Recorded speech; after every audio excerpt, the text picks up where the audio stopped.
The Plotcast Podcast with the Potty Plotters.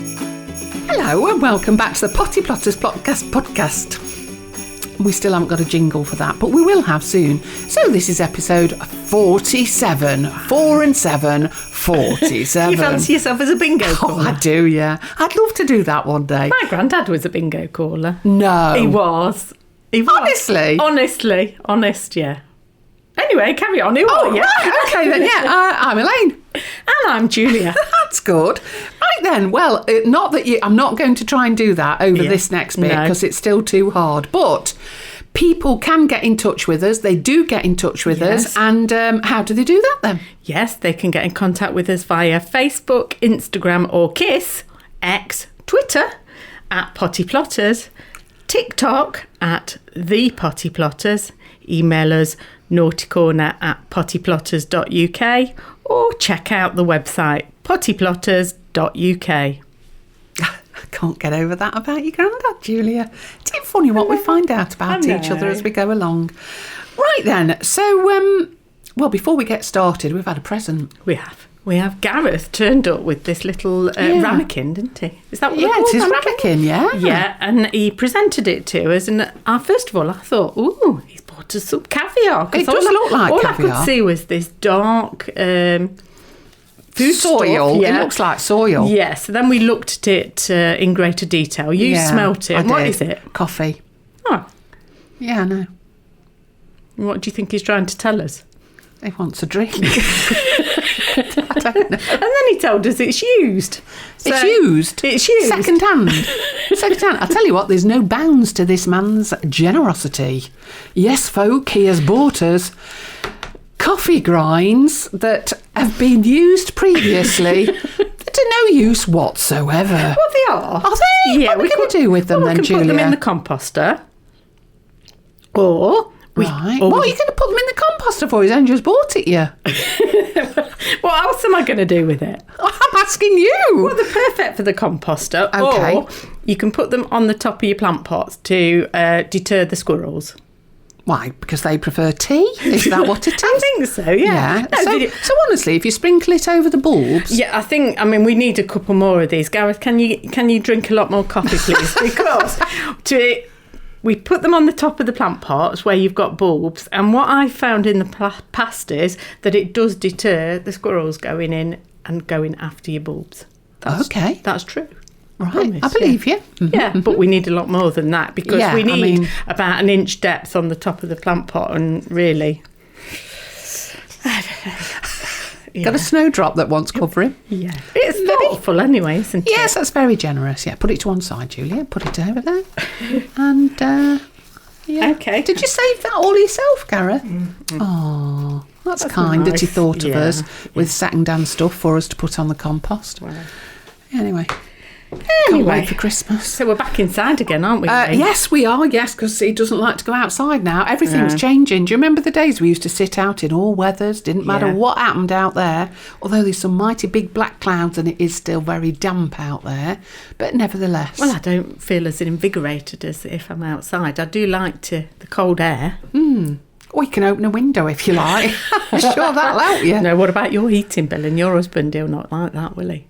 Well, either. He won't like the eating bill. No, he won't. That'll be on its way soon. Oh, happy Christmas to everybody. Blooming heck, blimey. Oh, well, never mind. What are we going to talk about this week then? Well, you're making that edible wreath again.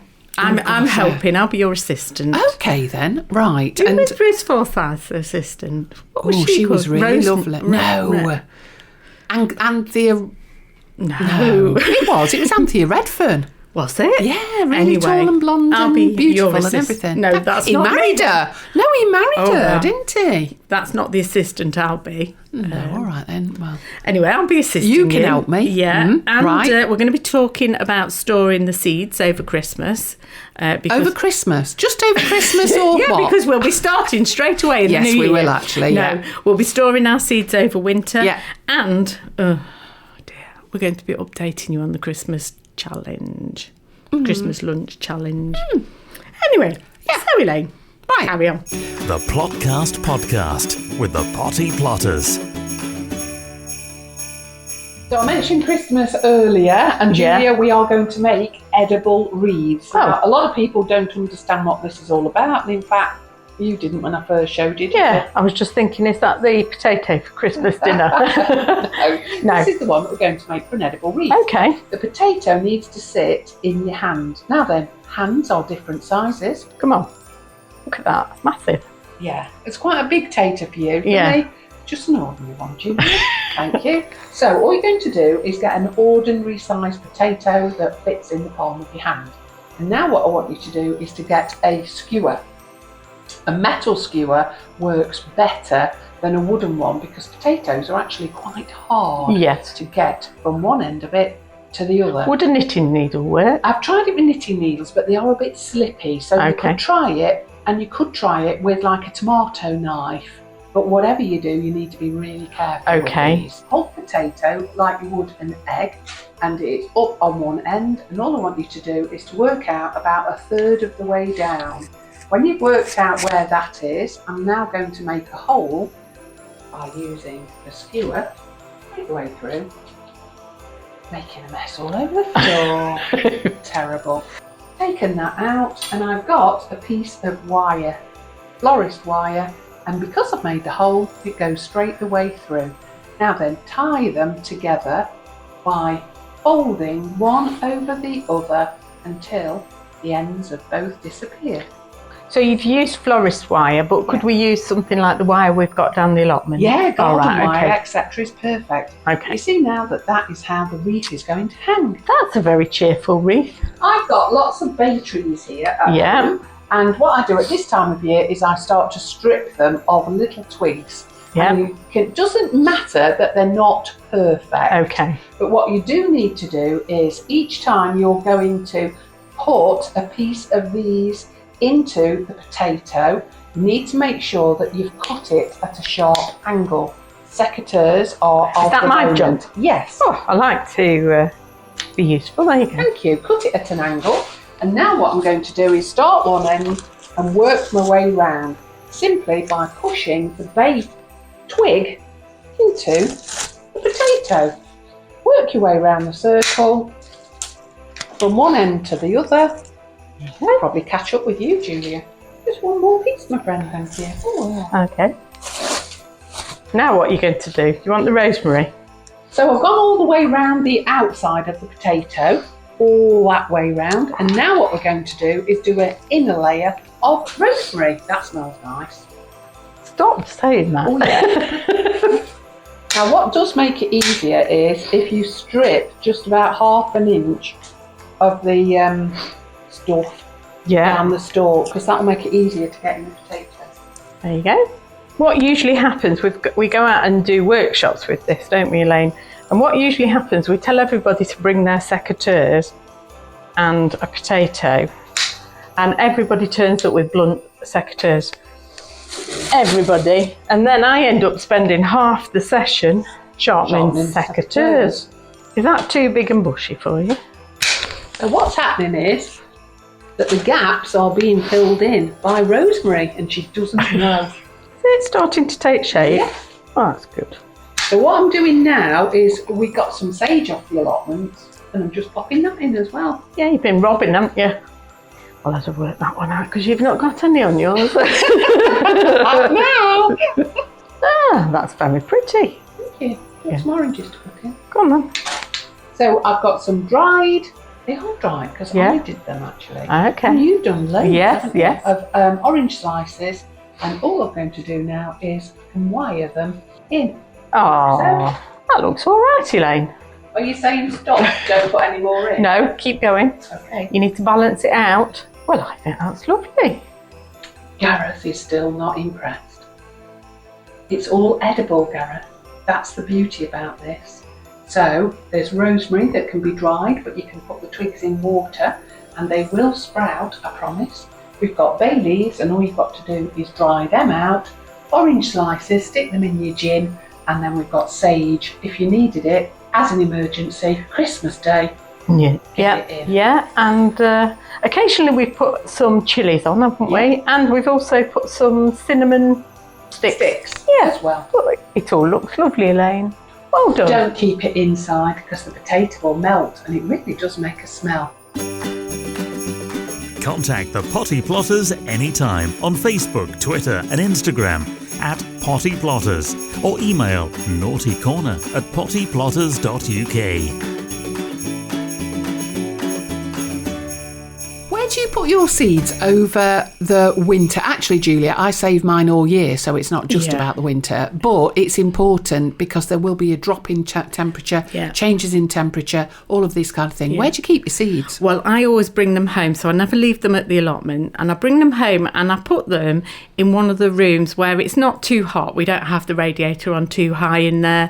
And I have them in a metal container and I store them in that over the winter. I don't want them somewhere where it's too cold. What about you? Okay, well, mine go in the wardrobe. They're already in there, actually. Good God, have you got any clothes in your wardrobe? No, you can see by the things I wear. No clothes, no, it's all stuff for the allotment. But I think that's really important because it's cool in there, it's dark in there. Yeah. And I know that they're not going to be eaten by anything. Oh, yeah. Well, hopefully not, that's anyway. the problem, isn't it? With you storing them at the allotment. In fact, I did see a post on social media the other day. Someone was really quite upset that they'd spent a lot on seeds, left them in the shed, and then the mice had got in and ate them all. And that's not good. So that is one reason not to leave them on an allotment, or unless you can guarantee that your shed is very secure. But also there's a bit of dampness down there. There is, yeah. And go back to, you said that you keep yours in tins. Yeah. Which is brilliant because the mice can't get through that, not unless they've got an angle grinder or something well, like that. We know how determined they can be. We do, but really important. The other thing is that I keep mine in paper bags. Yes. So I've got them in paper carrier bags. I never throw any of them away, particularly, at this time of year when people give you gifts and they're in gift bags. That's what I actually keep mine in as well. Yeah, so store them all in those. Yeah. They're brilliant. Yeah. But the main thing is not to keep them, as you've said, where they're too hot, too cold, and I feel like a Goldilocks advert. Yeah. You must keep them just right. Yeah. But, and now's a great time actually for picking up seeds, isn't it? And preparing for next year.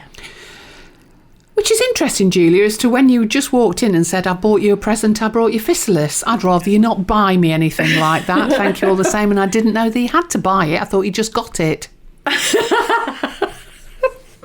I actually said syphilis, didn't I? Well, I'm just leaning over to the side. Yes. I'll just get these over here. Yeah.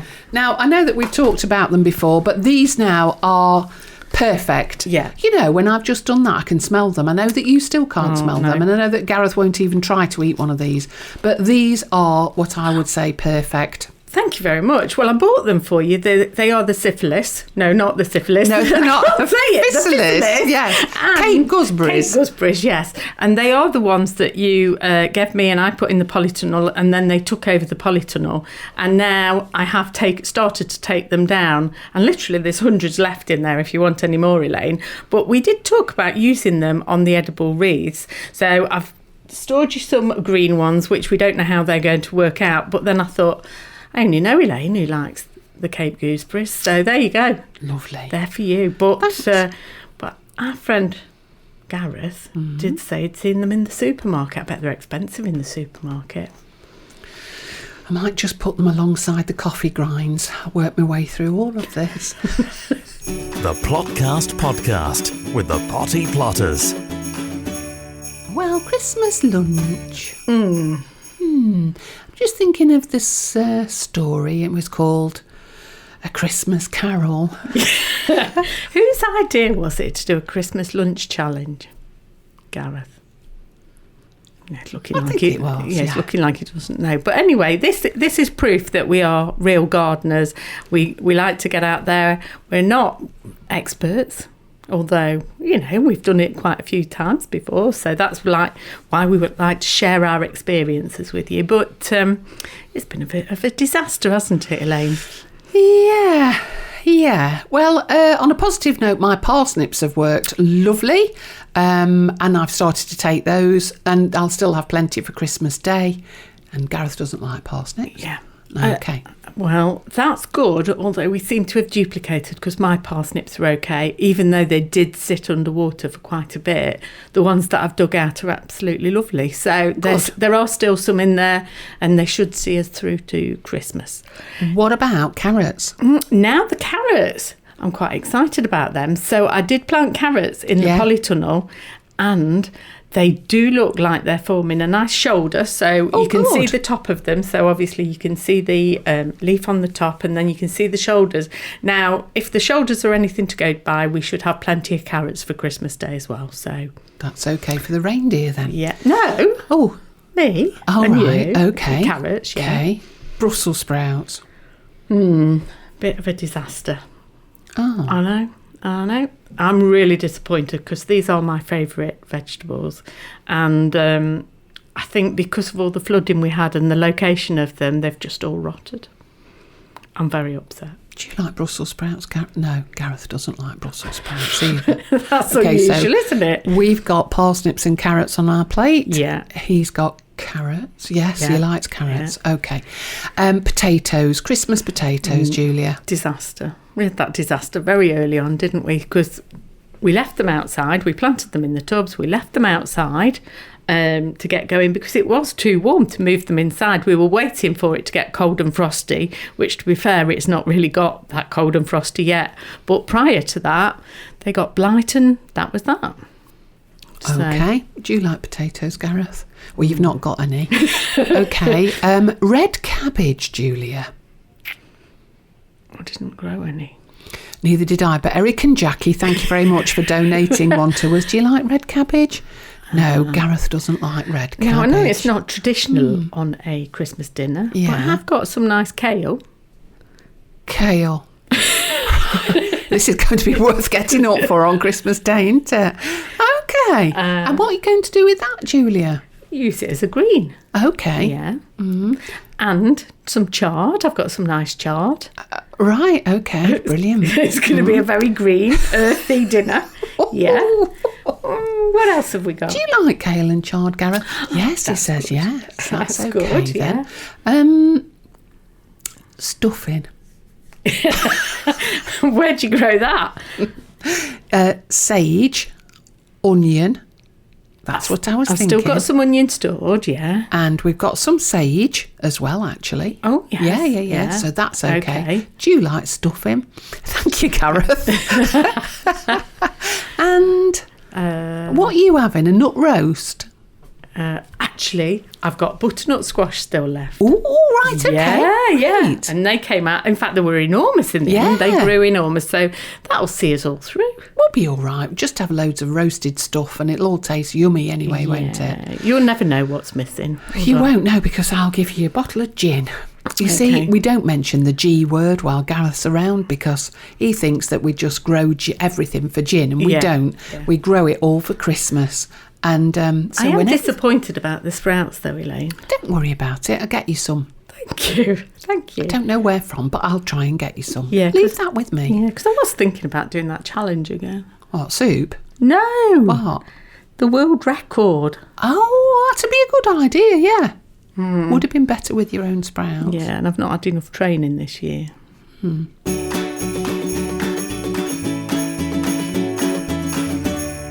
So thanks everybody for listening. And next time we're going to do loads of Christmas themed stuff, Julia. And we're definitely going to, I think anyway, we should look at what people buy gardeners and allotmenteers for Christmas. Okay. We're not going to do a swap or anything. No, is this our presents list for our husbands? Well, mine doesn't tend to listen to these podcast things. Well, I know. We could write it down and get Gareth to do a script and then leave it lying around, couldn't we? Oh, that'd be a good idea. Yeah. You know, I came up with a new word that just reminds me. You know when we do all this kind of talking like this? Yeah. This is called podding. Podding? I think so, yeah. Or poddling. Podding, I quite like it. Do you?